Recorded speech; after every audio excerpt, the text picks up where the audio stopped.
नमस्कार दोस्तों, स्वागत है आपका आज के इस न्यू सेशन में। तो आज हम बात करने वाले हैं अपने स्टैटिक जीके की सेट नंबर 2 की। तो आज हम लगाएंगे स्टैटिक जीके का सेट नंबर 2 और टोटल आपको पता है हमारे ये 144 सेट हैं, जिसमें से आज दूसरा सेट होगा। तो चलिए अपने सेट पर आते हैं और आपका समय वेस्ट नहीं करते हैं। तो सबसे पहला क्वेश्चन दे रखा है हमें कि निम्नलिखित में से कौन सा जोड़ा सही नहीं बनाया गया है। तो आपको बताना कि कौन सा जोड़ा सही नहीं है। हरभजन सिंह कबड्डी से बिलोंग करते हैं, आपका यही आंसर हो जाएगा। हरभजन सिंह क्रिकेट से बिलोंग करते हैं, न कि कबड्डी से। साइना नेहवाल आपके बैडमिंटन से करती हैं बिलोंग, ठीक बात है। ज्वाला गट्टा बैडमिंटन से करते हैं, ठीक बात है। और विराट कोहली आपके क्रिकेट से करते हैं, ठीक है, जिनको किंग कोहली भी बोलते हैं। बात करेंगे क्वेश्चन नंबर 2 की। तो क्वेश्चन नंबर 2 है हमारा, संतोष ट्रॉफी किस खेल से संबंधित है। संतोष ट्रॉफी किस खेल से संबंधित है। तो संतोष ट्रॉफी ना तो आपकी हॉकी से संबंधित है, ना ही बास्केटबॉल से, ना ही बैडमिंटन से। ये है आपके फुटबॉल से संबंधित है। किससे संबंधित है संतोष ट्रॉफी? फुटबॉल से संबंधित है। बात करें क्वेश्चन नंबर 3 की। क्वेश्चन नंबर 3 हमारा कह रहा है, जीआई टैग प्राप्त करने वाला प्रथम भारतीय उत्पाद है। तो जीआई टैग सबसे पहले किस उत्पाद को मिला था? ना ही आपकी हैदराबाद हलीम को मिला है, ना ही अल्फांसो आम को मिला है, ना ही मगही पान को मिला है। सबसे पहले जो आपका जीआई टैग मिला था, ये मिला था आपकी दार्जिलिंग की चाय। और दार्जिलिंग आपका कहाँ पड़ता है? पश्चिम बंगाल में पड़ता है। पश्चिम बंगाल का जो पहाड़ी क्षेत्र है वो दार्जिलिंग होता है। बात करेंगे अपने फोर्थ क्वेश्चन की। क्वेश्चन नंबर 4 कह रहा है, MICR का पूर्ण नाम है, पूर्ण रूप है magnetic ink character recognition, magnetic ink code reader, magnetic in line code reader, magnetic in line character reader. तो मैग्नेटिक इंक कैरेक्टर रीडर होता है। अगर रीडर नहीं है तो रिकॉग्निशन भी सही होता है। और जो आपके ये 3 ऑप्शन दे रखे हैं ये बिल्कुल गलत है। बात करें क्वेश्चन नंबर 5 की। आरबीआई के लोगों में कौन से जानवर का चित्र है? तो आरबीआई का जो लोगो है उसमें कौन से जानवर का चित्र है? तो आपका रॉयल बंगाल टाइगर। ना ही आपका लॉयन इसका आंसर होगा, ना ही एलिफेंट होगा, ना ही नन ऑफ दीज, ठीक है। तो आपका ऑप्शन नंबर ए इसका आंसर हो जाएगा। बात करें क्वेश्चन नंबर 6 की। क्वेश्चन नंबर 6 हमारा कह रहा है, प्रसिद्ध पुस्तक the better India a better world इनके द्वारा लिखी गई है। किनके द्वारा लिखी गई है? जो पुस्तक हमारी the better India a better India a better world, तो अजीम प्रेम जी के द्वारा। Option number A. Option B NN Narayana Murthy. Option number C Praveen Mahapatra. Option number D Rajiv Sikri. तो इसका आंसर होगा NR नारायण मूर्ति, जो कि आपकी एक IT कंपनी है, जिसकी बहुत अच्छी कंपनी है, उसके ये मालिक हैं। और इनकी पत्नी सुधा मूर्ति, उसका नाम मुझे याद नहीं आ रहा अभी। आई थिंक इन्फोसिस के यहाँ शायद ये इन्फोसिस के ये मालिक हैं। इन्होंने IIT कानपुर से अपनी मास्टर डिग्री हासिल की, MTech किया इन्होंने। बात करें क्वेश्चन नंबर 7 की। क्वेश्चन नंबर 7 है हमारा, पर्यावरण और विकास पर संयुक्त राष्ट्र सम्मेलन को कहते हैं। पर्यावरण और विकास पर जो संयुक्त राष्ट्र का सम्मेलन है उसको कहते हैं एयर समिट, वायु शिखर कहते हैं, option number A. Option number B resort summit कहते हैं, यानी कि संसाधन शिखर कहते हैं। ऑप्शन नंबर सी है अर्थ समिट, यानी कि पृथ्वी शिखर बोलते हैं। या फिर वाटर समिट या जल शिखर बोलते हैं। तो पर्यावरण और विकास पर जो संयुक्त राष्ट्र सम्मेलन होता है उसको कहते हैं अर्थ समिट, यानी कि पृथ्वी शिखर सम्मेलन। ना ही वायु शिखर सम्मेलन होगा, ना ही संसाधन और ना ही जल संसाधन। बात करें क्वेश्चन नंबर 8 की। तो हमारा क्वेश्चन नंबर 8 है, रामचंद्र नारायण जी द्विवेदी किस नाम से विख्यात है? रामचंद्र नारायण द्विवेदी किस नाम से विख्यात है? पहला ऑप्शन है संत कबीर, नहीं। ऑप्शन बी मुंशी प्रेमचंद, नहीं। ऑप्शन सी कवि प्रदीप। कवि प्रदीप हमारा इसका आंसर सही हो जाएगा। ना ही आपका ऑप्शन नंबर डी इसका सही आंसर होगा। तो रामचंद्र नारायण जी द्विवेदी कवि प्रदीप के नाम से प्रसिद्ध है और अपनी ये जो कविताएं हैं कवि प्रदीप के नाम से लिखते थे। ऑप्शन नंबर 9 की बात करेंगे। ऑप्शन नंबर 9 हमारा, कैप ऑफ गुड होप के रास्ते भारत तक के समुद्री मार्ग की खोज किसने की थी? तो सिंपल सा आंसर है कैप ऑफ गुड होप के रास्ते भारत तक की समुद्री मार्ग की जो खोज की थी वो थी वास्को डी गामा ने की थी।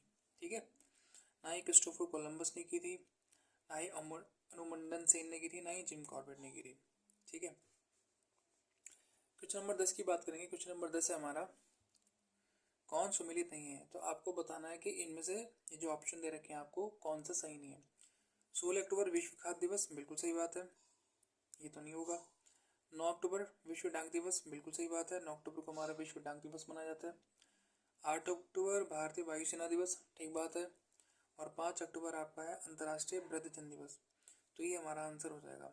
5 अक्टूबर को क्या होता है आपका अंतर्राष्ट्रीय वृद्धजन दिवस नहीं मनाया जाता है, और सारे ऑप्शन ठीक हैं। अब बात करें क्वेश्चन नंबर 11 की। क्वेश्चन नंबर हमारा 11 है ये, बैंकिंग लोकपाल योजना की शुरुआत किसने की? बैंकिंग लोकपाल योजना की शुरुआत करी थी आपके, ना तो एसबीआई ने की थी, ना ही पीएनबी ने, ना ही आईसीआईसी ने, ये की थी आरबीआई ने, भारतीय रिजर्व बैंक ने की थी। और आपको पता है भारतीय रिजर्व बैंक की स्थापना कब की गई थी? 1935 में ऑसबोर्न स्मिथ के द्वारा। ठीक है, क्वेश्चन नंबर 12 की बात करेंगे। क्वेश्चन नंबर 12 है, निम्न में से कौन सा एक युग्म सुमेलित है? आपको बताना है, 4 ऑप्शन दे रखे हैं कि इनमें से कौन सा एक युग्म है जो सुमेलित है। सही है इसका answer blue book. Blue book जो होती है आपकी यूके की सरकार का आधिकारिक रिपोर्ट होती है, ठीक बात। अच्छा ठीक है, ग्रीन बुक होती है आपकी इटली और ईरान सरकार के आधिकारिक प्रशासन। अगर आपका ग्रीन बुक की बात आएगा तो वहाँ पे इटली और ईरान सरकार के आधिकारिक प्रशासन की बात करेगा। ब्लू बुक की बात होगी तो वो यूके के सरकार का आधिकारिक रिपोर्ट की बात करेगा। और ग्रे बुक होगा तो जापान और बेल्जियम सरकार की आधिकारिक रिपोर्ट की बात करेगा। तो ये हमारे चारों ऑप्शन ठीक हैं, यानी कि ब्लू बुक होगी आपकी यूके की, ग्रीन बुक हो गई आपकी इटली और ईरान की, और ग्रे बुक हो गई आपकी जापान और बेल्जियम की। बात करें क्वेश्चन नंबर 13 की। क्वेश्चन नंबर 13 हमारा बोल रहा है, लोकसभा की प्रथम महिला सचिव महासचिव थी। तो लोकसभा की जो प्रथम महिला महासचिव थी वही थी स्नेहलता श्रीवास्तव, यानी कि ऑप्शन नंबर बी। क्या नाम है? स्नेहलता श्रीवास्तव। ना ही सुषमा स्वराज जी थी, ना ही अमृता प्रीतम जी, ना ही बीएस रमा देवी जी। क्या नाम था इनका? स्नेहलता श्रीवास्तव जी। अब बात करें क्वेश्चन नंबर 14 की। क्वेश्चन नंबर 14 हमारा बोल रहा है कि निम्नलिखित में से कौन सा एक सुमेलित नहीं है?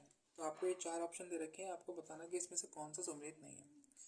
फिनलैंड आपका हेलसिंकी में है, ठीक है। बोल्विया आपका लापाज में है, ठीक है। इथोपिया आपका ये लुसाका में नहीं है, ठीक है। ऑप्शन नंबर सी हमारा सही आंसर हो जाएगा, यानी कि ऑप्शन नंबर सी हमारा जो है सुमेलित नहीं है। इथोपिया लुकासा में नहीं है। यूक्रेन आपका कीव में, ठीक है। ये भी हमारा सही है। ऑप्शन नंबर सी आपका आंसर हो जाएगा। बात करें क्वेश्चन नंबर 15 की। क्वेश्चन नंबर 15 हमारा कह रहा है कि मरणोपरांत भारत रत्न से सम्मानित प्रथम व्यक्ति थे। तो नानाजी देशमुख, भूपेन हजारिका, प्रणब मुखर्जी और लाल बहादुर शास्त्री, इन सभी को क्या है मरणोपरांत भारत रत्न मिला है। लेकिन बात हो रही सबसे पहले, तो सबसे पहले मिला था आपको लाल बहादुर शास्त्री जी को। और आपको कमेंट बॉक्स में बताना कि लाल बहादुर जी हमारे देश के कौन से नंबर के प्रधानमंत्री रहे थे। क्वेश्चन नंबर 16 की बात करेंगे। आर्ट ऑफ लिविंग के प्रस्तावक और प्रचारक कौन है? तो आर्ट ऑफ लिविंग के जो है श्री रविशंकर जी हैं, ठीक है। सिंपल सा क्वेश्चन था। सहजानंद स्वामी जी नहीं है, पंडित रविशंकर नहीं है, और स्वामी नारायण भी नहीं है, ठीक है। क्या है इनका नाम? श्री रविशंकर जी। बात करें क्वेश्चन नंबर 17 की। क्वेश्चन नंबर 17 हमारा बोल रहा है कि डैश लिखित दस्तावेज है जो एक मानव विज्ञानी सांस्कृतिक का चित्रण दर्शाते अनुसंधान से तैयार करता है।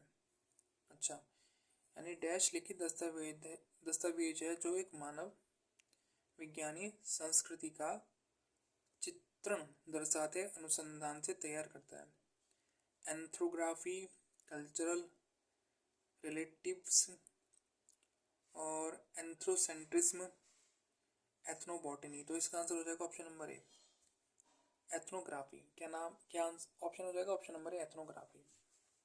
बात करें क्वेश्चन नंबर 18 की। क्वेश्चन नंबर 18 कह रहा है कि बैडमिंटन का जाल केंद्र में कितना ऊंचा होता है? तो जो आपका बैडमिंटन का जाल है वो केंद्र में कितना ऊंचा होता है? वो होता है ऑप्शन नंबर ए 5 फुट। कितना होता है? 5 फुट होता है। सजन प्रकाश किससे संबंधित है? सजन प्रकाश किससे संबंधित? तैराकी से। ये आपके खिलाड़ी का नाम है। ना ही बॉक्सिंग से संबंधित है, ना ही क्रिकेट से, ना ही हॉकी से, ये आपकी तैराकी से संबंधित है। आज के लास्ट क्वेश्चन की बात करेंगे। दादा साहेब फाल्के पुरस्कार निम्नलिखित में से किस क्षेत्र से संबंधित है? सिंपल सा आंसर है इसका, सिनेमा। ठीक है, ना ही वातावरण होगा, ना ही नृत्य होगा, ना ही दवा यानी कि मेडिसिन। तो इसका आंसर होगा ऑप्शन नंबर बी। तो ये था हमारा स्टैटिक जीके का सेट नंबर 2 और उसके 20 क्वेश्चन।